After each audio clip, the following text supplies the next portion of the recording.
Still on the third part, our specific data to look for when analyzing major economies. And it is time to take a look at the new motor vehicle sales indicator out of Australia. This is the 14th indicator out of Australia. Not surprising, we are looking at 16 indicators for Australia, not because Australia is the biggest economy in the world. We know that is the United States, and if we've looked in that economy for 27 indicators, but because the Australian economy, like the Canadian economy, to come after this Australian part is going to be done. Well, this Australian economy is specific in the sense that it is influenced by other factors that regular economies like we have in Europe or in the UK, in the Eurozone or UK or the United States. Why? Because Australian exports are mainly being driven by commodities prices, and everything that deals with that commodity thing is influencing the Australian economy. So this is why we have quite different, let's say, approach for the Australian and the Canadian economy. This being in addition with the regular indicators we are looking for when analyzing any economy in the world, like trade balance, GDP, unemployment rate, employment change, PMI, services, construction, or manufacturing, so on and so forth. The new motor vehicle sales indicator is released by the Australian Bureau of Statistics, and it shows the change in the number of cars and trucks sold domestically. So pay attention here. It is not the total change in the number of cars and trucks sold, period. No. It is the change in the number of cars and trucks sold domestically. It is being viewed as a second-tier indicator, means that volatility levels are not going to increase when this one is going to be released. However, it represents a sign of consumer confidence, because the rising demand for durable goods, and this is, by the way, durable goods.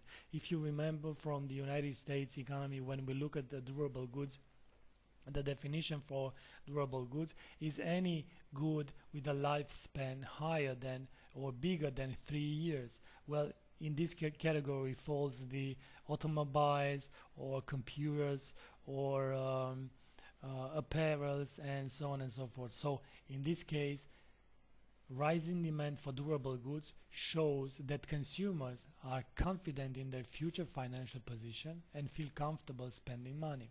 So regardless how one is going to buy the automobile, either with contracting a leasing contract or with a loan or with already having the cash, it signals the future financial position.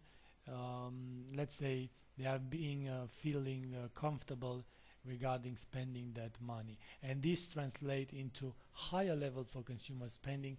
And you are probably tired by how many times I mentioned that the consumer spending is the very engine for every economy in the world.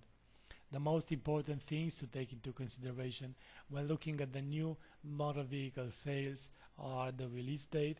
This one is coming on a monthly basis, about 16 days after the month ends, and the release time is 1:30 GMT during the Asian trading session. Like mentioned earlier, it is released by the Australian Bureau of Statistics, and it shows the change in the total number of new cars and trucks sold domestically.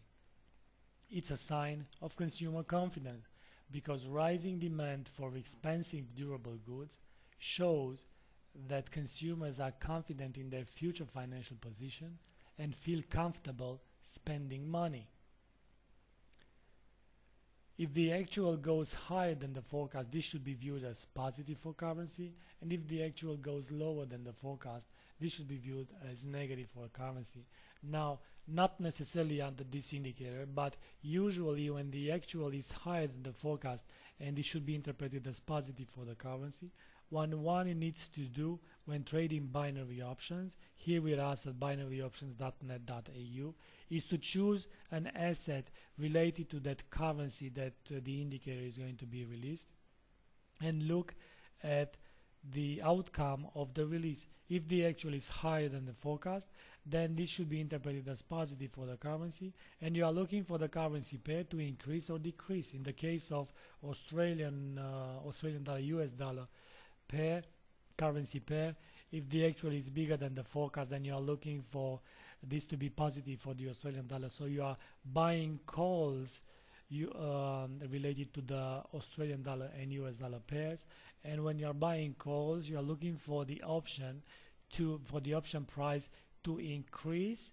to be at the expiration higher than the strike price, and in this case the option will expire in the money.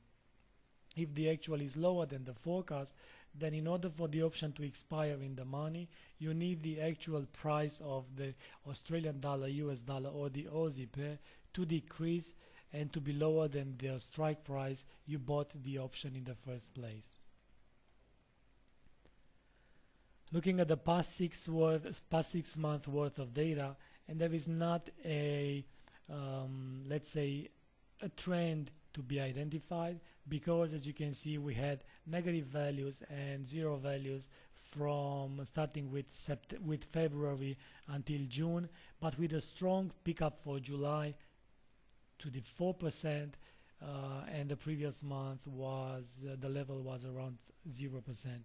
So providing this pickup is going to be seen continuing for the next month, we will try to reassess the importance of this indicator. But looking at how values look now, we might say that we have no short to medium term trend to be identified here. Our next indicator to look for is the CB leading index, and we are approaching the end of the Australian economy analysis, but still having a couple of indicators to look for. Now the CB stands for the Conference Board, but this should come with the next recording. What's to be left out of the new motor vehicle sales is to keep in mind that this is the release date is on a monthly basis, about 16 days after the month ends.